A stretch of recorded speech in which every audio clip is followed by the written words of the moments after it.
Welcome back to the course Introduction to Commercial Banking and Fintech, and in this particular course we are talking about the Basel III regulations, and we have already explained in the last session that how the banking system has evolved. So let's focus on the deeper side of the Basel III regulation, and we also discussed this particular slide in the last session towards the end.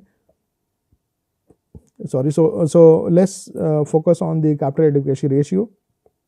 So capital adequacy ratio, it is basically the ratio of total capital, both tier 1 and tier 2 upon the risk weighted asset. So it is also one of the I would say risk and loss observing buffer that here we have. What is the purpose? That it makes you understand that whether the bank remains solvent or it is going for insolvency. So given the macroeconomic shock or the systematic shock that the bank is getting, or you can say systemic also shock the bank is getting, whether it will remain solvent or it will become insolvent. So it talks about that, and this is where it is very important. So I mentioned that if the total regulatory capital both tier 1 and tier 2 for a particular bank is 1500 crore, so and the risk weighted asset given the loan portfolios or the exposure portfolio of the bank, which is around 10,000 crore, which means that bank is able to maintain, so up to, so it can, out of total exposure of 10,000 crore up to 1500 crore, bank will be able to maintain, because this is what it has, and up to 1500 crore worth of shock it can bear. But if it is like 3500 crore or 4000 crore, then bank will have to look for borrowing or maybe going for recapitalization request from the governments. But CAR gives the internal financial stability condition, and we can see that despite the evolution of Basel II, Basel III, CAR remains a relevant indicator. What has happened that in Basel III we have added the counter-cyclical buffer to that, right? So this is what here we have. So minimum capital ratio 8%, capital conservation buffer that here we have, it's 2.5%, so effectively it is 10.5%, right? And if India implements a minimum CAR of 9%, and if they are going to have the capital conservation buffer of 2.5%, here we have effective RBI is 11.5%. So this is what here we have. So emerging market macroeconomic volatility is this. Second thing is about it is also talking about the credit risk, that how we are going to deal with, and again about the systemic risk vulnerabilities that bank is going to see, and how the potential regulations are also going to shape further, right? So this is what it implies. Let's have the capital buffer. Let's think in terms of loss absorption. Suppose a bank has a capital of 1200 crore. It has the risk weighted asset of 10,000 crore. Then we know that the CAR is going to be 12%, right? Now, if we have 600 crore worth of loss occurring, so bank suppose experiences the loss of 600 crore, maybe in the form of NPA crisis, that bank is not able to get money back, whatever money it has lent, so whatever its exposure. So new capital is going to be how much? It is going to be 600 crore. Now you can see that your new CAR is just 6%. It means that here you are able to comply of 9%, but here you are not able to comply, right? So you are not able to comply, which means that here you will be in trouble. So which means that if the CAR falls below minimum requirement, it means that you will have to think about raising capital or reduce asset, which means that you go for lesser exposure because loan is the asset for the bank, or central bank will come into and you will have to go under supervisory supervision, which means that some intervention will be there, maybe in the form of prompt, you can say corrective action, which means that we have a PCA kind of analysis. And it also mentions that it also shows the importance of maintaining adequate capital buffer. So this was the requirement, that if bank is going to see sudden shock, right, and it gets accumulated within a week, then how the bank is going to react, and if it doesn't have the sufficient capital buffer, then they will have to undergo either asking other bank or asking the government or they're asking the central bank, or they can go by having the less exposure. Maybe they will not be issuing fresh loans to the even good borrower, that we have seen already, good borrower and bad borrower, and this is how it creates the overall check. And this is also one of the reasons for the need for capital buffers. So overall banking system that we see, that for public sector banks it is around 15 to 16%, for private sector banks it is 17 to 19%, and overall banking sector it looks more favorable, right? So this is what we get. We also find that the CAR basically it gives you a good amount of credit and market shocks based resilience. The confidence of the depositor investor improves, and this creates a whole lot of a good sense on the financial stability of the bank. And then also you can think about how you can sustain any kind of macro shock. So these things are interlinked. These things are, you can say, a macroeconomic understanding. So macroeconomic dimension that we touch upon, right? So this is what here.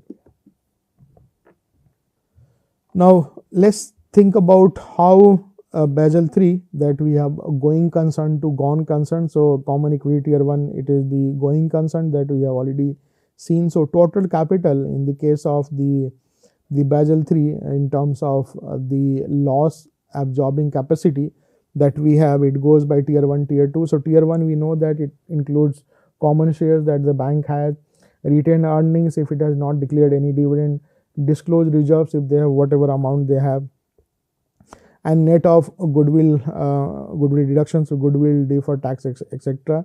And this is what is the first step for loss observing, right? So when we have the in terms of hierarchy, the tier 1 comes number 1. Then here we have the additional tier. In tier 1 only, here we have a common equity tier 1 plus additional tier 1. Additional tier 1, perpetual instruments with no fixed maturity. It means that if you are going for any kind of long-term bond investment or perpetuity means in the sense that you are also having the non-interest income, you have invested in stocks or something and you have a continuous dividend and return, so that those are called perpetual instruments. Can absorb losses through write downs and conversion during stress, so this is could be, right? And higher risk and higher yield. So basically if you have any kind of exposure which is linked with the perpetual kind of income, then this is what it comes down. In tier 2 capital, which is more linked with the subordinated debt and the other long-term instruments, and it also links to the resolution or failures, so which means that the tier 2 capital is the gone concern. So overall tier 1 is the CET1 plus the AT1. So this is what here we have tier 1. In tier 2, here we have the mostly subordinated or risk related capital, which means that it is going for the loss provisions. So tier 2 are mostly quite on the risky side as compared to tier 1.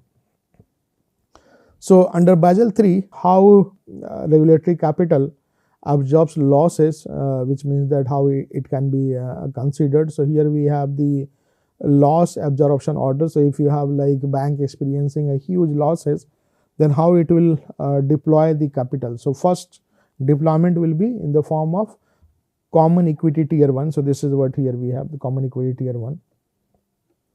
Second deployment would be in terms of the additional tier 1. So tier 1, so common equity tier 1 plus additional tier 1. So additional tier 1 will be put into. Then last you will have the tier 2. So this is how it looks like. So I have also tried to give one example. For example, sequential loss observation. So here we have the initial capital structure is, suppose common equity tier 1 capital is 800. So tier 1 800 plus 200. So tier 1 is 1000. So 1000 that we are seeing, and tier 2 is 300. So total capital is going to be 1300. A stress scenario, the credit losses that we are assuming that for the bank it is 900 crore. So how you are going to deploy? So first will be the CET1 that bank is going to deploy. So it will be 800 crore, followed by 100 crore you will be picking up from the additional tier 1. So this is what here we have. So remaining loss is 0, and tier 2 will remain unaffected, will not be utilized, right? So this is how the risk absorption or sequential loss absorptions looks like, right? So this is what we often get into.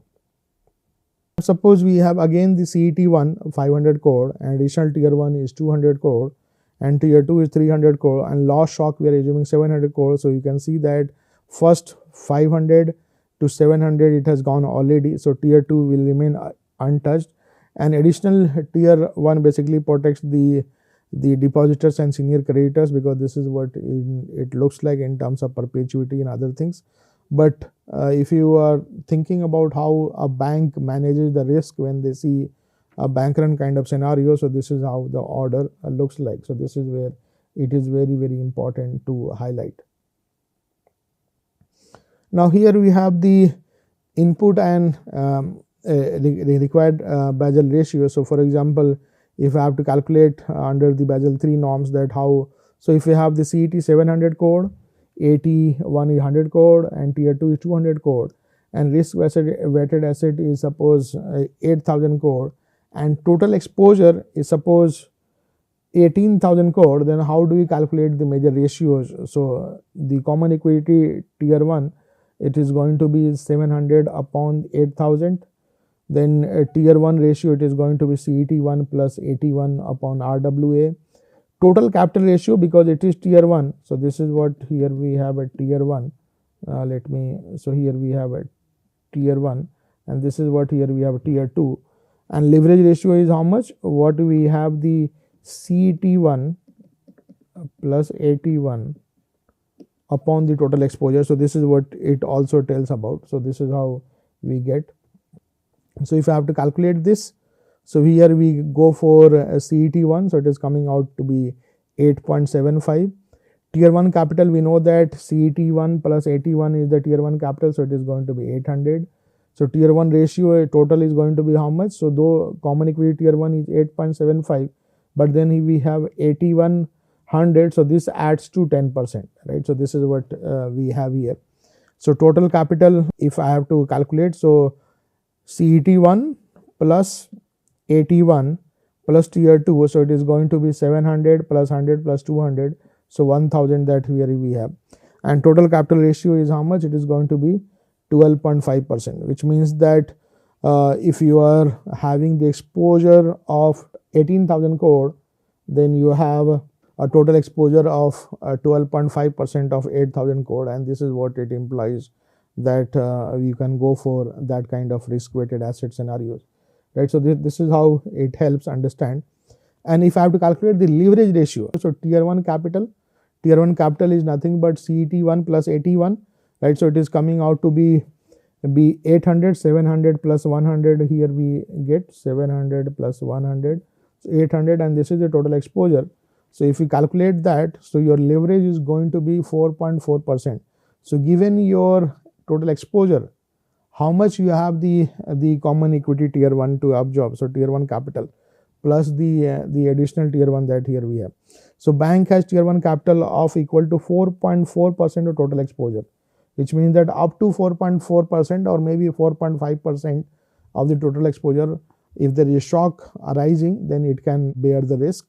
Otherwise, it will have to go for capital raising, or maybe some kind of potential supervision, or maybe going for some kind of intervention that so leverage ratio provides a safeguard when RWA may understate to risk. It means that bank can go for having the risk adjustment with regard to the total exposure, and this is where it plays very, very important role. So this is how we get into. Now the another important part is that while leverage become important, and in the Basel III, if you read the literature or even if you go through the newspaper, you find that the leverage term has become one of the controversial topics that we'll be discussing in the later part. And I have also read that how regulators are also not very much comfortable. So for example, they can have the same bank can show, so while leverage matters even when CAR looks strong, so same bank can show comfortable RWA based ratio while carrying substantial leverage, which means that tier 1 upon the total exposure. So if for example, if the exposures are concentrated in sovereign holdings, RWA may remain moderate to total assets. So this is what here we have, right? So your risk weighted asset in CAR, we have the capital upon the total capital upon the risk weighted asset. So risk weighted asset may change because of the sovereign holdings that, or maybe any kind of exposure that asset investment that you have. But whereas exposure is the overall exposure, so this may increase, and as a result your leverage gives you the better picture. So risk weighted captures regulatory risk, not necessarily a tail risk or the valuation risk, but it leverage basically considers. So in case of non-financial firms that we often discuss,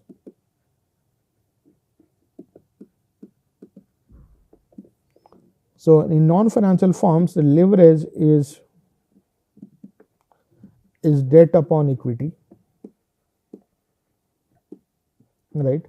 Now if higher the debt, you have higher leverage. So highly leveraged firms are called highly risky. So it means that, or you can also go by, if the company is not listed, so you can also go by debt upon total assets.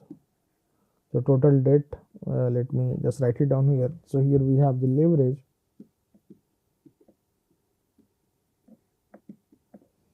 so total debt upon total assets. Now if I have to get this number, so it implies that it is showing that if it is higher, your overall leverage ratio is going to be higher. If this is higher, then overall leverage ratio is going to be lower. So it basically it talks about the risk characteristics, so riskiness of the banking system. So and this is where it plays very important role to understand. So here in this case, what we have done in the case of banking sector, when we calculate the leverage, so in the case of banking sector it becomes tier 1, because this is the financial banking is the financial institution, and upon the total exposure, right. So this is this difference you should always remember. A leverage for the non-financial institution, which is total debt upon total asset or total equity, whereas in case of financial institutions it becomes tier 1 upon the total exposure, and this is where it becomes important. In case of financial institutions, non-financial institutions or non-financial companies, if you have a leverage ratio more than 100% of your total asset, it means that you are highly risky. In the same way, here we can think about, if the total risk exposure is greater and your tier 1 capital is lower, then it creates a more it means that lower is considered bad, higher is considered better, right. So this is what it implies here, right. So tier 1, I hope we have solved this. Now here we are also showing that suppose we have the stress scenario we are putting here. So stress shock and the ratio deterioration, that how these ratios come. So suppose loss shock of rupee 400 crore absorbed entirely by CET1. So now you have new CET1 coming out to be 300. Now here you can see that in the case of CET1 ratio, it is 3.75%. Tier 1 ratio, because 100 is the 81, so 81 will be capped, and this is the CET1, right. So it is 400 upon 8,000, so it is 5%. And leverage ratio, you can see that it is 300 plus 400, 18,000, so it is 2.2%, right.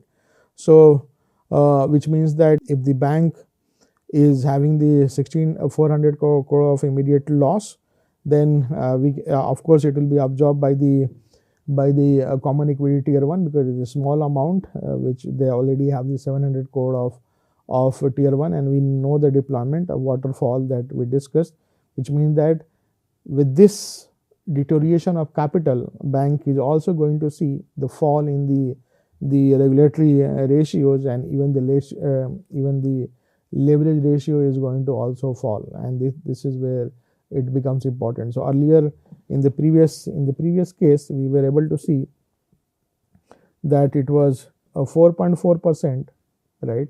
But now 400 crore of credit loss, we are seeing that it has come down further, right. And higher it is better, because if the numerator is higher, it means that bank is having lower leverage. If the numerator is lower, it means that bank is going to have it is riskier for the bank. So lower values are considered as riskier.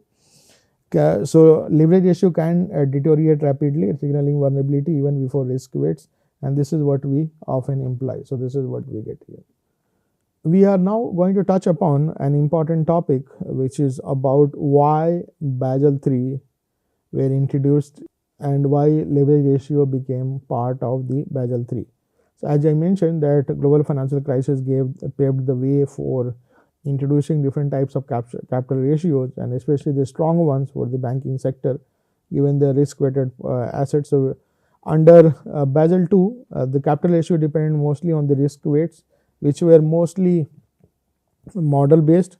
Second thing is that the bank could increase the total bank balance sheet size while keeping reported RWA relatively low, because they had to maintain the capital adequacy ratio. So there was no indicator that can measure the total exposure based indicator, right? So it was just the risk weighted asset upon how much you have the capital one, so tier 1 and tier 2 capital, and once you meet 9% or if you have 11% is all okay. But here it is about total exposure, that how much you have the tier 1 capital which is going to deploy at first go, and with respect to total exposure how much is the percentage. If it is higher, you are healthier, you are less risky.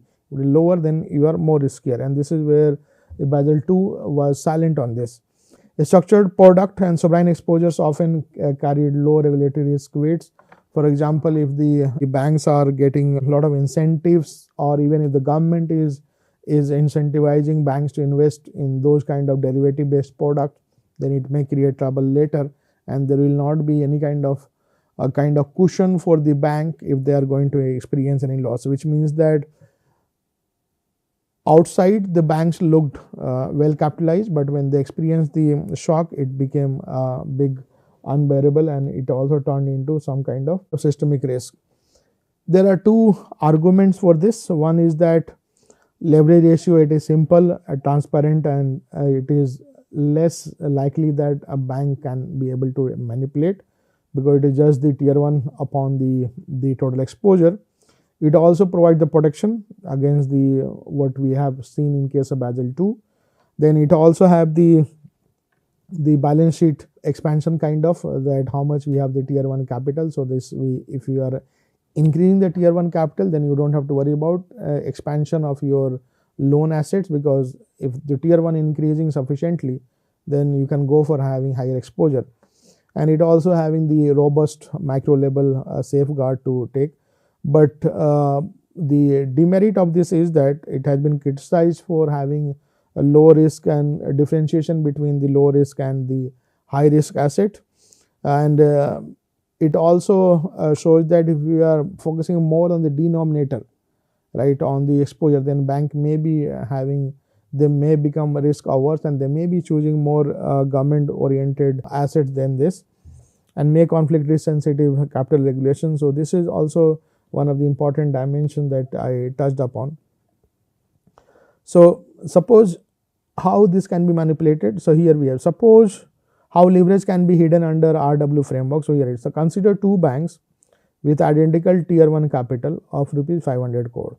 So total asset is 500 crore, right, and RWA is 4,000 crore. So CAR is going to be how much? So here we have the total capital, which is 500 upon 4,000, so it is 12.5%, and leverage is going to be how much? So your tier 1 capital is 500 and your total assets is 5,000 crore, so it will be on, so total asset is nothing but it is called total exposure, because loan is the asset for the bank. So this we can think about, so it is 10%, right. Now bank B has a total exposure of 20,000 crore, right, and the risk weighted asset is 4,000 crore due to low risk weights, which means that your CAR is going to be 12.5%, leverage is 2.5%. So here you can see that with the same amount of tier 1 capital that the bank has, leverage ratio is changing significantly. For the first case, it is 10%, which is looking like low risky, whereas in the case of bank B, which has the more exposure of 20,000 crore, we are seeing that with the same tier 1 capital, bank is reporting less of leverage, and this is what it implies. And here we are also seeing that with the same RWA and the total capital, which is having a tier 1, the CAR remains same in both cases, but leverage is showing you the clear picture that leverage is changing considerably, and this is where it becomes really important to note and understand. So this is where it becomes important. So here you can see that it is the tier 1 capital upon the total exposure. So it is so it becomes important for the regulator also to request the banks to monitor this exercise and do it, and it also complements in a big way the risk based capital ratio, and this is where it becomes really important for all of us to get into. So overall, what looks like that the leverage ratio gives you better picture, and that's why it became controversial, because banks found that it may impact their overall risk taking scenarios, because if the government is, or if the central bank is more concerned about the leverage ratio, which means that they will be think about the total exposure, so they will be also trying to reduce, or maybe adding only those assets which are less riskier. So as I highlighted earlier, that in the balance sheet the bank may be thinking to add the dimension of having the total exposure linked to the investment, and this could bring a lot of structural change in the banking system, and they may be also thinking about making investment into technology and other items, internal supervisory systems. And so Basel III indirectly forcing the banks to take small steps to monitor well your exposure, and then try to have the better CET value, and then based on that they can create the better leverage scenario, and for the regulator also it becomes easier. And I have mentioned already that overall it basically deals with the systemic risk scenario, that even though the bank is able to fulfill the capital adequacy ratio, but on leverage side it is looking riskier, and this is where the regulator can chip in and can request the bank to get into. So this would be the last slide for this particular session. So Indian and global experience, if you think about, so several major banks had a leverage ratio below safe levels, which means that at least you should have around 8 to 10% or more than 5%. High leverage amplified losses and triggered insolvency risk. So this was also reasons. One of the reasons could be that you have high leverage ratio, and if you have a credit shock coming in, then you may not be able to control yourself, and ultimately you will have to go for excessive borrowing. Governments were forced to recapitalize banking system in case of NPA crisis in India during 2016 to 18. We experienced, and we also saw that the merger of the banks were done because the reasons of the total exposure versus how much absorptive capacity they have, which is in terms of tier 1 capital. RBI implemented Basel III leverage ratio as a supplementary safeguard. Indian banks have the maintain leverage ratio above minimum requirement that they have to think about, and as per the industry standards, the leverage ratio should not be so high, otherwise it will be showing that bank is keeping the not taking that much risk, and it is also maybe in certain new sectors bank will be encouraged to make investment. So maybe that is not for good for the economy. Banks are forced to comply with those kind of standards. So 5 to 10% is okay. Conservative capital regulation helped limit systemically instability, and this is what.